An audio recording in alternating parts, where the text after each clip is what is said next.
الذین عاہدت منہم ثم ینقضون عہدہم فی کل مرۃ وہم لا یتقون، وہ لوگ کہ جن سے آپ نے اے نبی معاہدہ کیا تھا پھر وہ ہر مرتبہ اپنا عہد توڑتے ہیں اور اس کا کوئی ڈر نہیں رکھتے۔ اب یہ اشارہ ہو رہا ہے یہود کی طرف، کیونکہ حضور جب مدینے میں تشریف لائے تو میں نے آپ کو شروع میں بتا دیا تھا کہ آپ نے بہت بڑا یہ سمجھیے کہ اس کو Montgomery what, professor Montgomery what نے جس قدر تعریف کی ہے اس کی، اور سارے جتنے بھی الفاظ ہو سکتے تھے انگریزی زبان میں، اسٹیٹس مین شپ کہ حضور کا معاملہ، فہمی کا معاملہ، تدبر کا معاملہ، سیاست کو سمجھنے کا معاملہ، اس کی بہت بڑی بات یہ ہے کہ آپ نے یہودی قبائل جو تھے تینوں ان کو معاہدوں میں جکڑ لیا۔ تو یہ ایک بہت بڑا آپ کا کارنامہ تھا، لیکن اب ظاہر بات ہے جھگڑے تو وہ گئے، اندر سے وہ دشمنی کرتے تھے، ساز باز کرتے تھے، اوپر معاہدہ ہے، اندر سے ساز باز چل رہی ہے، پیغامات بھیجے جا رہے ہیں قریش کو کہ کیا کر رہے ہیں آپ لوگ، کیوں دیر کر رہے ہیں، کیوں نہیں حملہ کرتے، ہم اندر سے آپ کی مدد کریں گے۔ تو یہ کھدبد ابھی چل رہی تھی۔ تو فرمایا الذین عاہدت منہم ثم ینقضون عہدہم، وہ لوگ کہ جن سے نبی آپ نے عہد کیا، معاہدے کیے، اور وہ یہ کہ اپنے معاہدے توڑ رہے ہیں، فی کل مرۃ، ہر بار، وہم لا یتقون، اور وہ ڈرتے نہیں ہیں۔ فإما تثقفنہم فی الحرب، تو اگر آپ پا جائیں انہیں جنگ میں، فشرد بہم من خلفہم، تو ان کو ایسی سزا دیجیے کہ جو پیچھے ہیں ان کے ہوش ٹھکانے آ جائیں، لعلہم یذکرون، تاکہ انہیں عبرت حاصل ہو جائے۔ یعنی یہ کہ اب ایک تو یہ ہے کہ وہ کوئی صرف ان کی جو ہے وہ وہاں سے خطوط جا آ رہے ہیں، پیغام رسانی ہو رہی ہے، لیکن کہیں اگر ان میں کا کوئی شخص جنگ میں بھی پکڑا جائے، واقعتاً وہ جنگ میں شریک ہو جائے، قریش کی طرف سے آ جائے اور پکڑا جائے، تو پھر اس کو وہ سزا دیجیے کہ جو ایک کی سزا جو ہے وہ سینکڑوں کے ہوش ٹھکانے کر دے۔ یہ ہے مطلب۔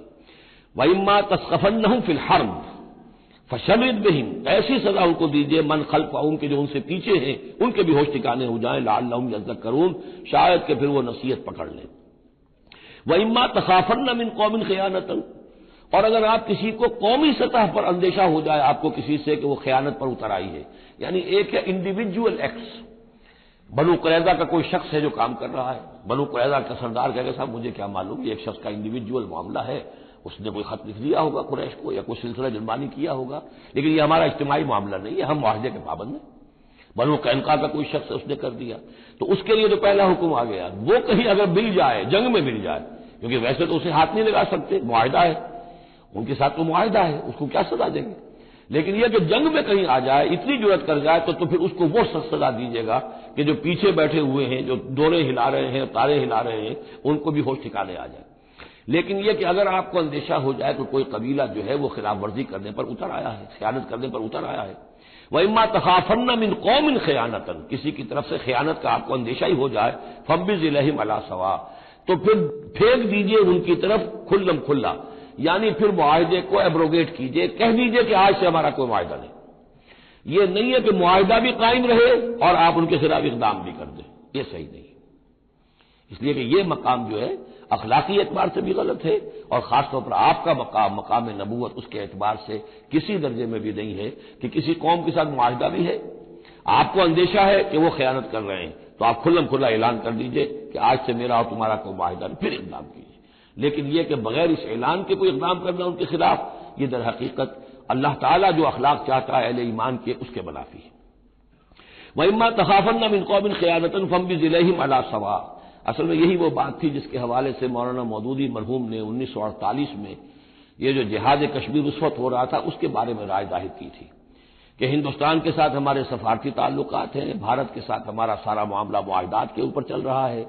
پھر اگر یہ کہ معاملہ جو ہے دوسری طرف ہم یہ شکل کر رہے ہیں کہ وہاں پر جنگ کا معاملہ کر رہے ہیں تو یہ غلط ہے، شریعت کی روح سے، قرآن کی روح سے غلط ہے، ہمیں کھلم کھلا اعلان کرنا چاہیے، جو بھی ہو